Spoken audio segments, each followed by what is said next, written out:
Ini kita ke Pak Joksis, karena Pak Joksis juga pernah jadi Dirjen Migas, urus-urus soal LPG juga. Silakan Pak Joksis. Cukup efektifkah kalau misalnya nanti jadi sistem KTP? Ya sebetulnya pembelian LPG 3 kg dengan KTP itu sudah berlangsung lama sampai dengan saat ini. Seperti yang tadi disampaikan oleh Pak Abdul Qadir, di pangkalan itu pasti ada tuh nama, KTP, alamat, dicatat di buku katalog, cuman memang secara manual. Nah pelaksanaannya antara yang terdaftar dengan yang dijual itu memang tidak sesuai gitu ya. Tadi disampaikan 62% sampai 68% tidak tepat sasaran. Faktanya demikian karena memang kalau secara manual itu sulit, apapun secara manual itu sulit. Karena apa? Kita ada 17.000 pulau, satu pulau berapa ribu agen, berapa ribu pangkalan kan, nggak bisa secara manual. Sehingga satu-satunya jalan yang bisa mengawasi itu adalah dengan IT. Sehingga Pertamina saat ini membangun IT dan sekarang sedang uji coba mulai diterapkan. Uji cobanya maksudnya. Nah kalau ini berhasil, pelaksanaan secara resminya harus didukung dengan regulasi. Regulasinya apa yang diperlukan? Hanya satu sih sebetulnya, data tadi. Apakah pakai data P3KE tadi? Pesasaran, percepatan, penghapusan, kemiskinan ekstrim. Nah kalau udah sepakat di dalam regulasinya itu data ini yang dipakai, maka itu bisa dijalankan secara IT gitu menggunakan IT. Tapi kalau misalnya mekanismenya dirubah, bantuan langsung misalnya BLT, karena memang di dalam peraturan pemerintah tentang kebijakan energi nasional pasal 21 ayat 3 dan 4 itu disebutkan, ayat 1-nya mengatakan pemerintah dan pemerintah daerah memberikan subsidi. Nah sampai saat ini saya belum melihat pemerintah daerah ikut memberikan subsidi. Nah ayat 3-nya itu disebutkan itu hanya untuk subsidi itu harus tepat sasaran dan golongan tertentu. Kemudian pasal 4-nya disebutkan subsidi itu berkurang secara bertahap sesuai dengan peningkatan daya beli masyarakatnya. Nah di pasal 3 itu ada yang mengartikan bahwa tepat sasaran kepada masyarakat. Jadi bukan kepada komoditinya. Jadi mengartikan kepada langsung ke BLT gitu. Nah ini kan kalau ini bisa berhasil maka selesai tuh, nggak ribet, yang kayak tadi itu nggak ribet. Jadi subsidinya yang ratusan triliun itu langsung kepada masyarakat yang terdaftar, misalnya kalau kita sepakat di data P3KE itu selesai. Gitu. Nah ini mungkin salah satu, ada dua alternatif ya, kita menggunakan IT tadi, yang penting datanya, atau IT-nya itu digunakan untuk memberikan subsidi langsung.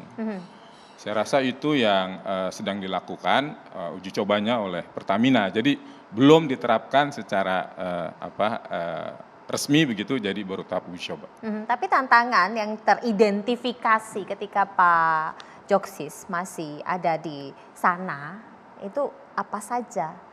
Sesulit apa? Ya tadi saya sampaikan di samping meskipun kita sudah berusaha ya, kita tulis tuh di tabung LPG-nya. Dulu kan nggak tertulis, hanya untuk masyarakat miskin, agar supaya orang yang beli itu hatinya tergugah loh, kok jadi orang miskin gitu. Tetapi itu tidak berhasil. Tapi mau ditulis apapun tidak malu mengaku bahwa mereka miskin. Kayak orang beli rokok aja kan, rokok bisa membunuh, pakai gambarnya tetap aja orang beli. Itu persis sama.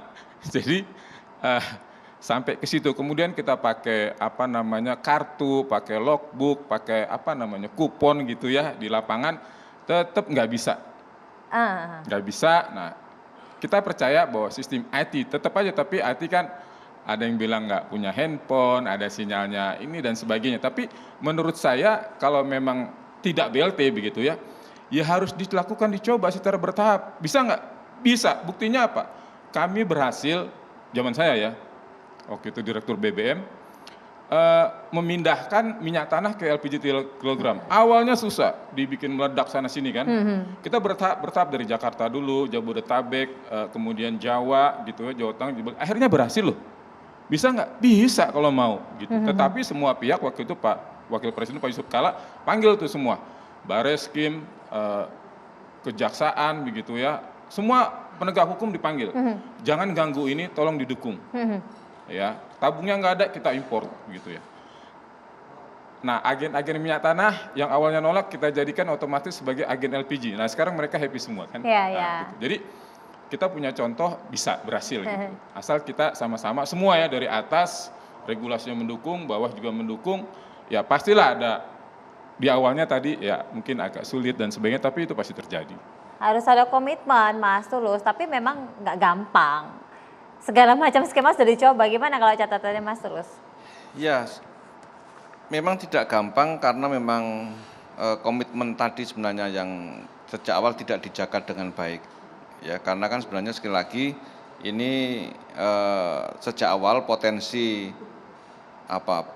pelanggarannya besar, tapi Ya. kemudian ada pembiaran untuk terjadi itu.